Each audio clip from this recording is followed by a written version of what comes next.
салом бинанда азиз, Хиромон Бақозода ҳастам аз студияи Радиои Озодӣ дар Прага шуморо ҳамроҳӣ мекунам. Дар ибтидо нигоҳе ба чанд мавзӯи барнома. дар вилояти Суғд таҳқиқи сӯхтори азим дар бозори маҳсулоти сохтмонии Баракат шурӯъ шуд. Садҳо тоҷиру соҳибкор зарар диданд.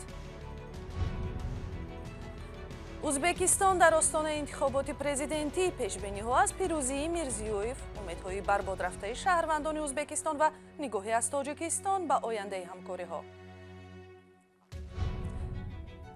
филми 2 дақиқагӣ чаро не? Як филмсоз мегӯяд наворгириҳои беҳуда дар телефон лозим нест вақти таҳияи филмҳои касбӣ расидааст. ما برایم کوشش کردیم در دوام همین فیلم که 2.5 دقیقه بود در همینجا یک دو سخن قطعی همین هم معناش جو کنیم. мақомоти тафтишотӣ дар вилояти Суғд ба таҳқиқи сӯхтори бозори маҳсулоти сохтмонӣ шурӯъ карданд ки шоми 21 октябр сар зад. Вазорати корҳои дохилӣ гуфт ки сабаб ва зиёни сӯхтор ҳанӯз маълум нашудааст. Бозори воқеъ дар ноҳияи Бобоҷон Ғафуров маҳалли кори даҳо соҳибкорону коргарон буд. Ваз дар маҳалли ҳодиса чӣ гуна аст? ҳамкори мо дар Суғд Фарзон Муҳаммадӣ ба ҷои сӯхтор рафт ва аз он ҷо гузориш фиристод. با گذشت تقریباً یک شبانه روز از شروع آتش‌سوزی در کلانترین بازار مساله ساختمانی ولایت سوغد با نام برکت، دود خفص سوختار و زبانه آتش هنوز هم به هوا می‌پیچد. سوختار هستند در رسته‌های فروش چوب و تخته به وقوع پیوسته است و ظاهراً مشکل در خاموش کردن آن نیز همین است. اولین نشانه‌های آتش‌سوزی را شاهدان تقریباً ساعت 19 شام 21 اکتبر مشاهده کرده، ولی به گفته مسئولان و صاحبکاران تلفات جانی موجود نیست. مسئولان اداره آتش خاموشکنی منطقوی در ناحیه باباجان غفورов که بازار در حدود آن است هنوز از سبب سر زدن این حالت و حجم میدان سوختار و خسارات آن معلومات نمیدهند. مقامات در گذشته عامل سر زدن چنین حالت را رسیش کوتاه ناقل‌ها گفتند، ولی به گفته فروشندگان پس از ساعت 18 هر روز اینجا برق را کلاً خاموش میکنند. به گفته صاحبکاران اطراف و طبق مشاهده ما میدان سوختار حدودی 1 هکتار است که در آن 20 رسته صاحبکاران به کام آتش رفته است. طبق معلومات غیر رسمی حجم خسارات بیش از 2 میلیون دلار آمریکایی گفته می شود و بنابر هنوز دوام داشتن سوختار ممکن است از آن بیشتر باشد.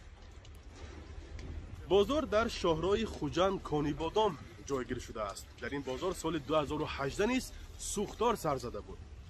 آتش گرفتن بازارها در گوشه‌های گوناگون تاجیکستان سالهای اخیر زیاد اتفاق می‌افتد. مقامات در چند حالت گفتند که رعایت نکردن قاعده‌های بی‌خطری سبب آتش گرفتن بازارها شده است. اما در همه حالت جبران زیان رسیده به صاحبکاران و برقرار کردن تجارت آنها از مسئله‌های بحث برانگیز مانده است. تاجران در بعض موارد حالت‌های برقصدانه آتش زده شدن بازارها را از احتمال دور نمی‌دانند. فرزان محمدی، رادیوی آزادی، ناحیه باباجان غفورов. روز یکشنبه در ازبکستان همسایه انتخابات پرزیدنتی برگزار می شود.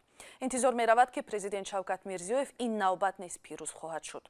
در انتخابات 5 نامزد اشتراک می کنند، ولی به اندیشه تحلیلگران در اصل نتیجه های انتخابات از پیش معلوم است و این یک معرکه وانمود کردن دموکراسی در ازبکستان می باشد.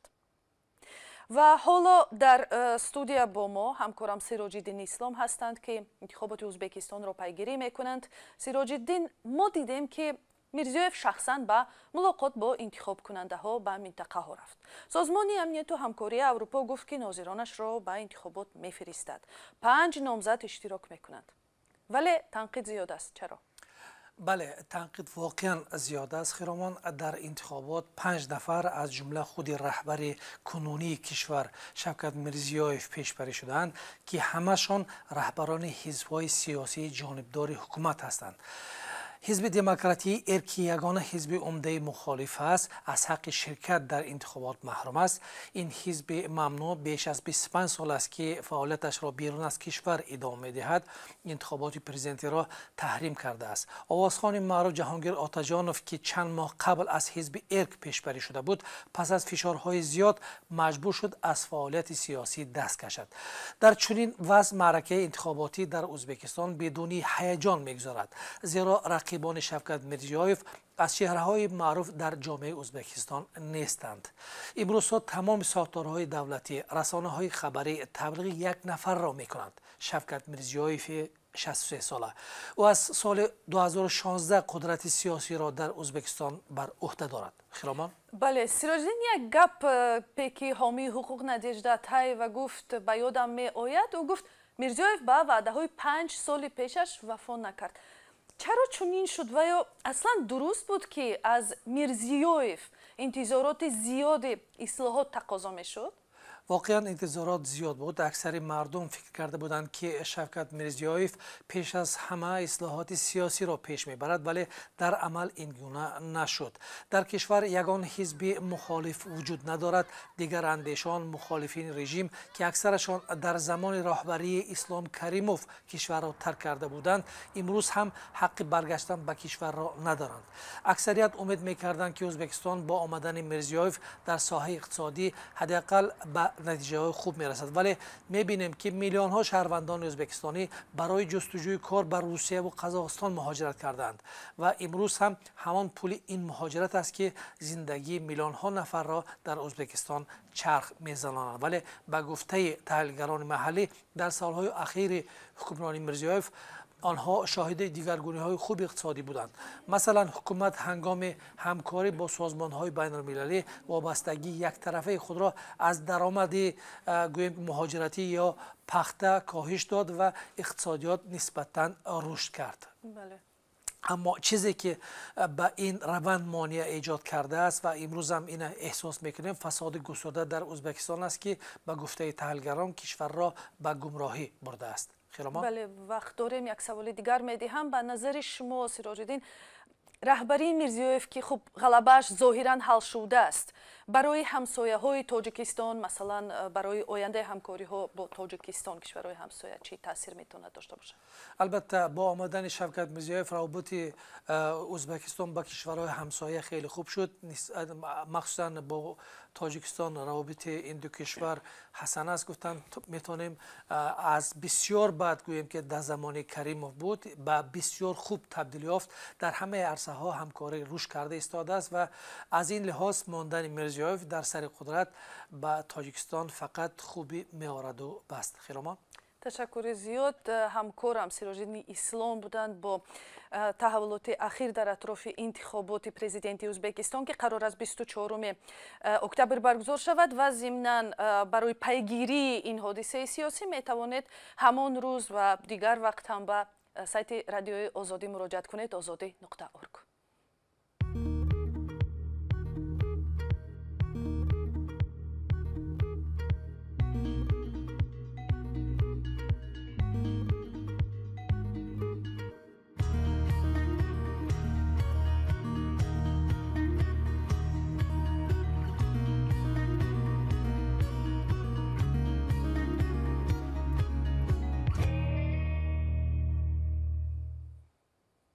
سازمان حامی حقوق انسان هیومن رایتس واچ از اداره‌های سازمان ملل متحد و هم حکومت‌ها خواسته است که کمک‌های خود را به افغانستانی‌های محتاج و حیاتشان در خطر افزایش دهند. سازمان دیروز گفت جامعه بین‌المللی باید به مسئله پناهگاه دادن و ایجاد شرایط مناسب برای زندگی این پناهجویان تمرکز کند.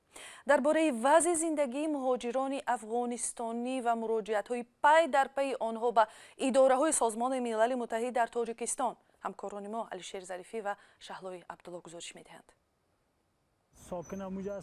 سمی رحمانی پناهجوی افغان به امید دریافت کمک بارها پشت دفتر سازمان ملل متحد در دوشنبه میآید. میگوید 4 ماه پیش از ترس طالبان به تاجیکستان پناه آورد و تا حال تلاش‌هایش برای دسترسی به کمک‌های این سازمان بی‌نتیجه مانده‌اند. دفعه قبل آمدم یک ماه قبل اینا همو حرف را گفتن که باز ما با شما گویی میتیم، فعلا کدام برنامه خاص نداریم و فعلا امروز هم که اینجا درخواست اشتراک کردم و از ایشان بعضی سوالات داشتم، اونا بازم همین جواب دادن. баъзе панӯҳҷӯёни афғон мехоҳанд ба мусоидати ин созмон ба кишвари севум раванд ва гурӯҳи талоши дарёфти кӯмакҳои молиро доранд. нафиса абдулҳаким панӯҳҷӯи афғон беш аз 20 соли ахир дар тоҷикистон ба сар мебарад. ба қавли ӯ нигарониҳояш аз вазъи зиндагӣ аз сӯи намояндагии созмони милали муттаҳид дар душанбе ҷиддӣ гирифта намешавад. ما از طریق دریا گذشتم آمدم که دو فرزند خود دو برادر ما را کشتن، ایور ما را کشتن، خانه ما را همیشه تیت و پاش کردن، ما تهدید به مرگ شدیم، ما خواستیم از دریا گذشتیم آمدیم. یعنی 23 سال که اینجا هستیم، فرزندای ما را همیشه کمتون مکتب خواندن. دیگه نمیتونم همه بی سرنوشت ماندن، 4 فرزند بی سرنوشت است، خودم ما هم قسم. دیگه ما تقاضا داریم از سازمان ملل که در حساب مهاجرین یک رسیدگی کنه. шикоятҳо аз кори созмони милали муттаҳид дар ҳолест ки ин созмон мегӯяд кӯмак ба паноҳандагон вазифаи асосии намояндагии онҳо дар тоҷикистон аст. дар дафтари созмони милали муттаҳид дар душанбе касе ҳозир нашуд дар бораи вазъи панӯҳҷӯёни афғон суҳбат кунад. пас аз мактуби расмии мо ва бо гузашти беш аз 2 ҳафта аз ин созмон ба таври хаттӣ посух доданд ки дар дораи барномаҳои худ ба гурезаҳои афғон кӯмакҳои ҳуқуқии иҷтимоӣ мерасонанд, аммо дар бораи ҳаҷми кӯмакҳо ва фарогирии ниёзмандон маълумоти дақиқе пешниҳод накардаанд. дар посухи созмон аз ҷумла гуфта шудааст ки гурезаҳои маъюб ё беморонро барои харҷи доруворӣ ва табобат дастгирӣ мекунанд. вале баъзе аз панӯҳҷӯён ки дар манзилашон бемору афроди маъюб доранд, кӯмакҳои созмонро нокофӣ меҳисобанд. من بسیار زیاد توقع داشتم از سازمان ملل که با ما باید رسیدگی شود. دختر من 8 ساله است، ما او رو بیرون کشیده نمیتونم، فلج است در جای کاملا، حتی چیز خوردن نمیتونه، شیشته نمیتونه، گپ زدن نمیتونه، مشکلات از او بیش از حد زیاد است.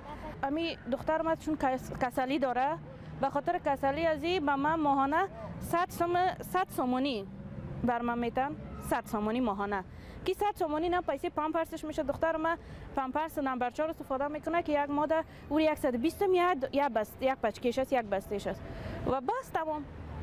چند بار دیگه رفتم گفتم برشان که من تو مشکل دارم به این رقم گفت از اینکه زیاتر ما بر شما چیز کار کردن نمیتونیم. нигаронии панӯҳҷӯёни афғон аз вазъи зиндагиашон дар ҳолест ки мақомоти расмӣ мегӯянд рӯзона садҳо нафар мехоҳанд аз афғонистон ба тоҷикистон гузаранд.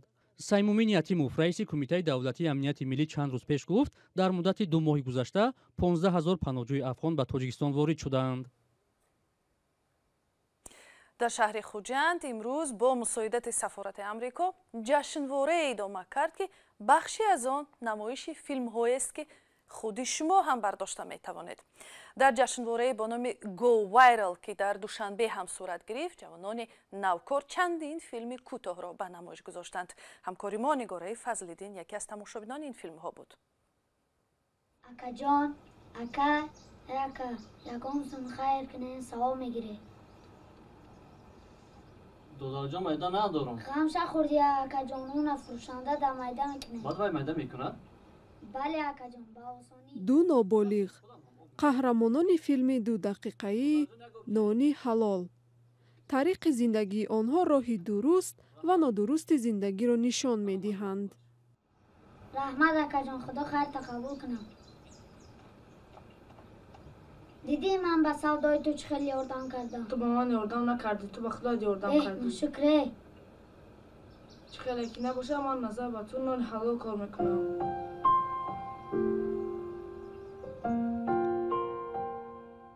این فیلم یکی از 16 فیلم کوتاه مدت بود که در نمایش فیلم‌های آزمون فیلمبرداری در 48 ساعت به معرض تماشابینان گذاشته شد.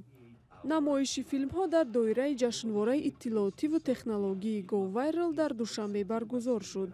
در آن فیلمسازان جوان آسیای مرکزی و تاجیکستان اشتراک کردند. талабот ҳамин буд ки филмҳо бояд бениҳоят кӯтоҳ бошанд, то 4 дақиқа.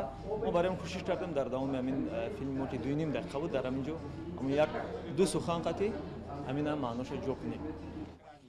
дар ин озмон ки ва ахбори бештар аз инро тамошобини азиз дар вебсайти радиои озодӣ ва саҳифаҳои радиои озодӣ дар инстаграму фейсбук пайгирӣ кунед.